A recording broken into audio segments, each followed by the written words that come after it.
इसको ज्वाइन कर दिया और इसको भी ज्वाइन कर दिया। ठीक है बच्चों, अब इस पॉइंट को मैंने बोला ओरिजिन को और इस पॉइंट को मैंने बोला पॉइंट P। ये हो गया Q, this is point R। ये हो गया S, पॉइंट A, B और C। ये पॉइंट समझ लीजिए। ठीक है, यहां मैंने लिया लेट अस से सिस्टम का जो ओरिजिन है उसके कोऑर्डिनेट्स 0, 0, 0 है और पॉइंट P के जो कोऑर्डिनेट्स है x, y, z। ठीक है बच्चों, अब पॉइंट P के कोऑर्डिनेट्स x, y, z है तो हमें बाकी पॉइंट्स के कोऑर्डिनेट्स फाइंड करने हैं। देखिएगा बच्चों, पॉइंट P के कोऑर्डिनेट्स x, y, z है और पॉइंट P से Q पर अगर हम आएंगे तो Q के कोऑर्डिनेट्स हमें मिल जाएंगे। पॉइंट P से Q पर अगर आप आएंगे तो z एक्सिस के पैरेलल आप ट्रेवल करेंगे तो पॉइंट P का केवल और केवल z कोऑर्डिनेट चेंज होगा। पॉइंट P का z कोऑर्डिनेट z था, जब आप पॉइंट Q पे आ गए तो दैट मींस आप xy प्लेन पे आ गए और xy प्लेन पे z कोऑर्डिनेट क्या होता है, 0 होता है। तो इस तरह से पॉइंट Q के कोऑर्डिनेट्स बताओ बच्चों क्या आ जाएंगे, x, y, z। Q के बाद नेक्स्ट पॉइंट आता है R। पॉइंट R पे जाना है P से तो आप YZ प्लेन पे जा रहे हैं और x एक्सिस के पैरेलल जा रहे हैं तो केवल x कोऑर्डिनेट चेंज करेंगे। इस पर्टिकुलर केस में x कोऑर्डिनेट 0 हो जाएगा, y, z। सिमिलरली s के कोऑर्डिनेट्स निकालने हैं तो यहाँ y कोऑर्डिनेट 0 हो जाएगा, x, 0, z। इसी तरह से पॉइंट A के कोऑर्डिनेट्स भी आप निकाल सकते हैं। ओरिजिन से A पे चलेंगे तो उसके कोऑर्डिनेट्स आ जाएंगे x, 0, 0। पॉइंट B के कोऑर्डिनेट्स आ जाएंगे 0, y, 0 और पॉइंट C के कोऑर्डिनेट्स 0, 0, z। ठीक है बच्चों, तो हमें O के कोऑर्डिनेट्स पता थे, P के कोऑर्डिनेट्स पता थे, तो पहली चीज तो हमें ये आनी चाहिए कि बाकी वर्टिसेस के। सेकेंड पॉइंट हम डिस्कस करते हैं कोऑर्डिनेट प्लेन्स।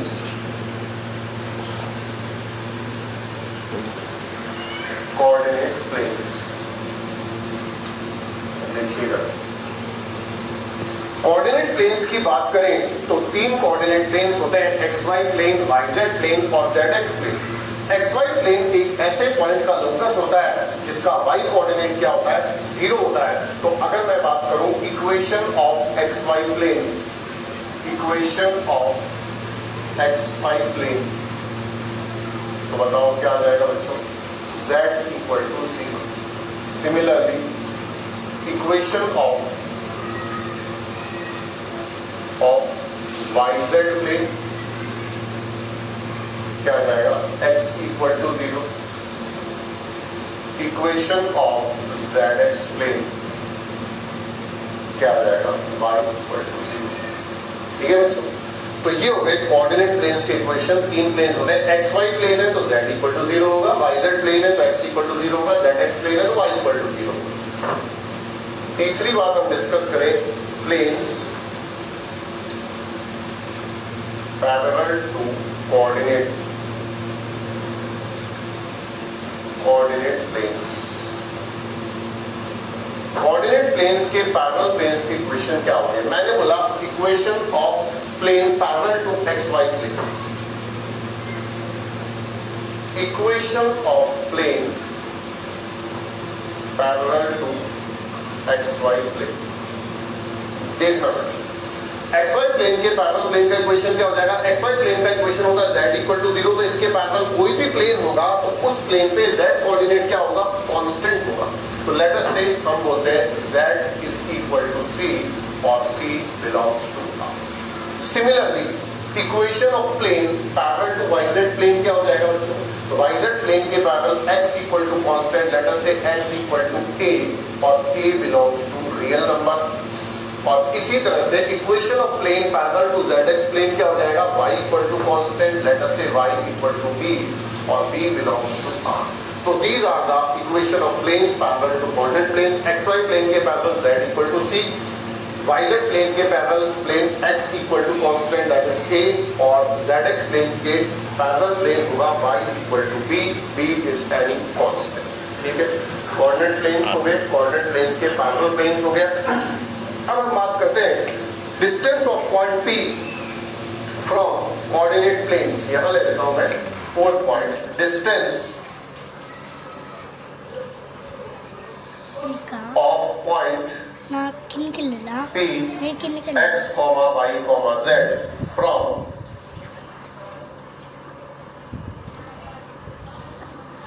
Coordinate planes. देखिएगा बच्चों, सबसे पहले distance of point P from xy plane, जिसको मैं dxy से डिनोट करता हूं, d फॉर डिस्टेंस, और xy मैंने यहाँ पे लिखा है, तो that means distance from xy plane है पॉइंट P का। देखिएगा पॉइंट P का xy प्लेन से डिस्टेंस कितना हो जाएगा, PQ डिस्टेंस, और PQ डिस्टेंस कितना हो जाएगा, mod z। Similarly distance of from yz plane कितना हो जाएगा, मॉड x, और इसी तरह से डिस्टेंस फ्रॉम zx प्लेन कितना हो जाएगा, मॉड y। तो these are the distances of point P x, y, z from coordinate planes। अब हम बात करते हैं कोऑर्डिनेट एक्सिस की, x axis, y axis and z axis की। तो सबसे पहले हम इनके इक्वेशंस की बात करते हैं। बच्चों 2D में हमने देखा जब दो लाइंस एक दूसरे को इंटरसेक्ट करती है तो हम बोलते हैं पॉइंट ऑफ इंटरसेक्शन। जब दो प्लेन्स एक दूसरे को इंटरसेक्ट करेंगे तो हम क्या बोलेंगे, line of intersection. Late us से ये दो प्लेन्स हैं, जब ये दो प्लेन्स एक दूसरे को इंटरसेक्ट करेंगे तो क्या होंगे, लाइन ऑफ इंटरसेक्शन। ठीक है, ये लाइन ऑफ इंटरसेक्शन कैसे बनेगी, ये प्लेन फर्स्ट प्लेन है, ये सेकंड प्लेन है, दोनों प्लेन्स के कॉमन पॉइंट्स का जो सेट होगा तो इसी तरह से जब हम कोऑर्डिनेट एक्सिस की बात करेंगे,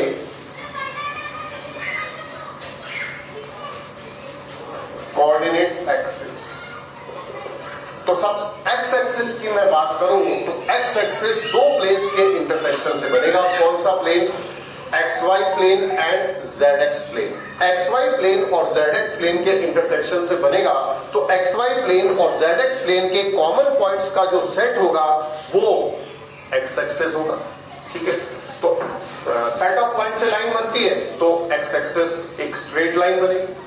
तो सबसे पहले हम बात करें इक्वेशन ऑफ X एक्सिस। बताओ बच्चों क्या हो जाएगा, X एक्सिस का इक्वेशन हो जाएगा y equal to 0, z equal to 0। जब दो प्लेन्स का इक्वेशन हम इस तरह से कॉमा लगा के लिखते हैं तो ये इंडिकेट करता है दोनों प्लेन्स के कॉमन पॉइंट्स का सेट। इसी तरह से इक्वेशन ऑफ y एक्सिस का इक्वेशन हो जाएगा z equal to 0, x equal to 0। इसी तरह से इक्वेशन ऑफ z एक्सिस का इक्वेशन हो जाएगा बच्चों x equal to 0, y equal to 0। तो these are the equation of coordinate axis. Clear. अब मैं बात करता हूं distance of point P from coordinate axis. ये जो पॉइंट P है इसका x एक्सिस से डिस्टेंस, y एक्सिस से डिस्टेंस और z एक्सिस से डिस्टेंस कितना होगा, इसकी बात अब हम करते हैं। देखिएगा बच्चों,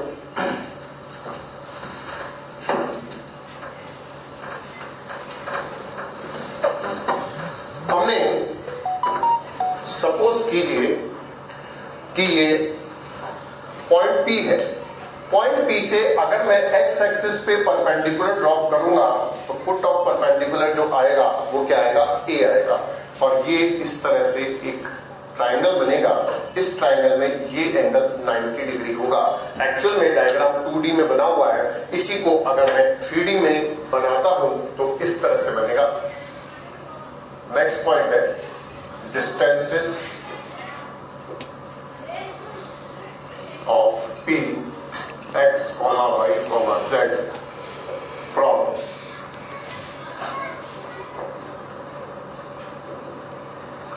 coordinate axis। ठीक है बच्चे, हमने क्या किया, लेट अस से ये x एक्सिस हो गई,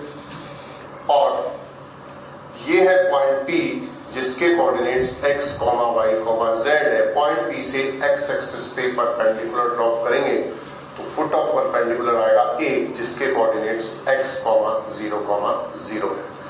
ये ऑरिजिन हो गया। तो ऑरिजिन से x, y, z का डिस्टेंस क्या हो जाएगा बच्चों? Under root of x square plus y square plus z square हो जाएगा। साथ में यहाँ पे एक एंगल भी बताता हूँ, ये एंगल हो गया अल्फा। और हमें ये डिस्टेंस निकालना है, distance of point P from x axis. तो बताओ डिस्टेंस ऑफ पॉइंट P, और ये डिस्टेंस हो जाएगा टोटल, वो ये डिस्टेंस हो जाएगा मॉड x, ठीक है। तो डिस्टेंस फ्रॉम x एक्सिस बताओ बच्चों कितना हो गया? OP square minus OA square कितना आ जाएगा? Under root of y square plus z square.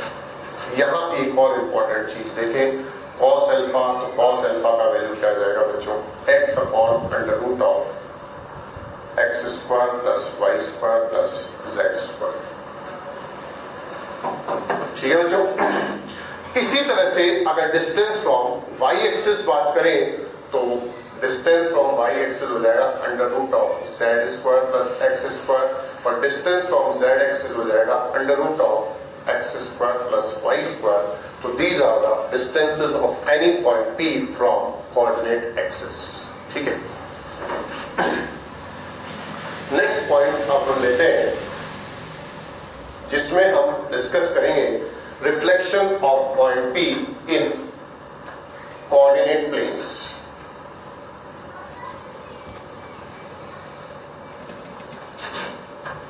इसको लिस्ट कर लेते हैं। जैसे हमने सपोज किया कि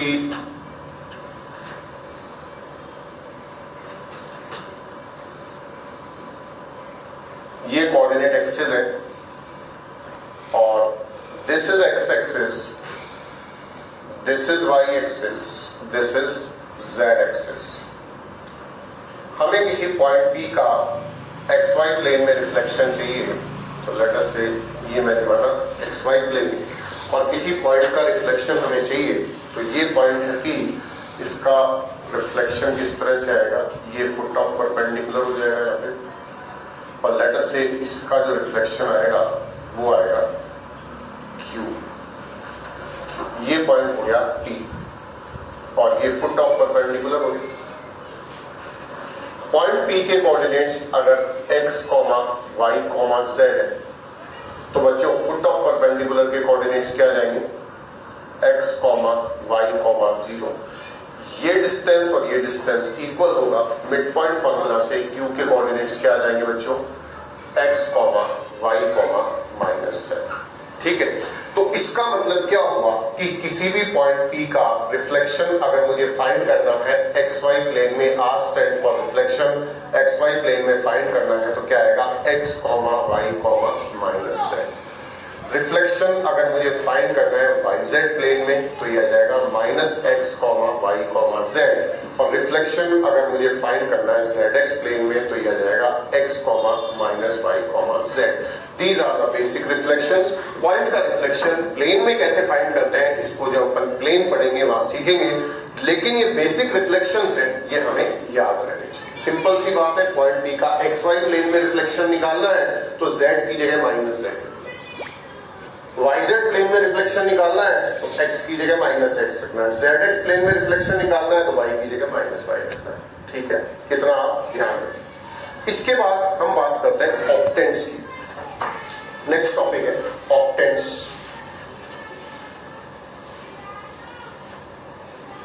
देखिएगा बच्चों,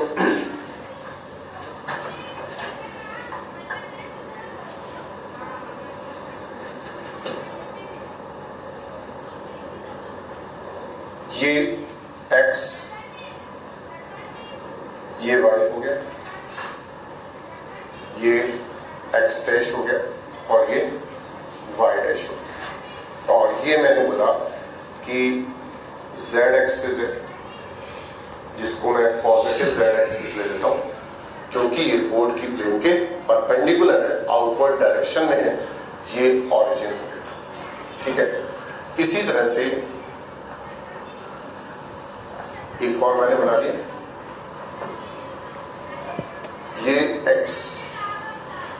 ये हो गया एक्स डैश, ये वाई हो गया और ये वाई डैश। ठीक है, यहां मैंने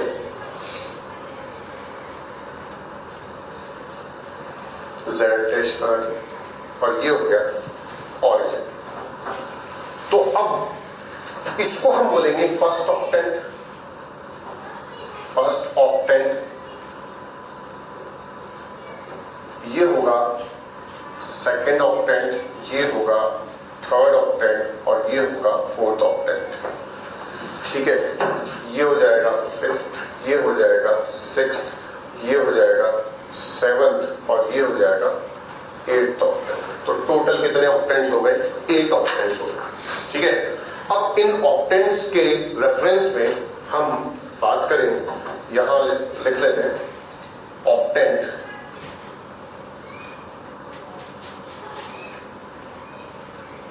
ऑक्टेंट हो गया इसका रिप्रेजेंटेशन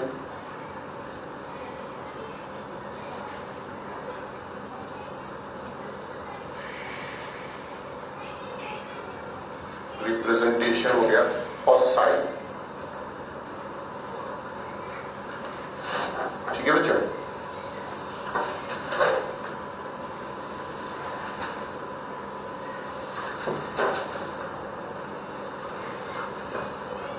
वन टू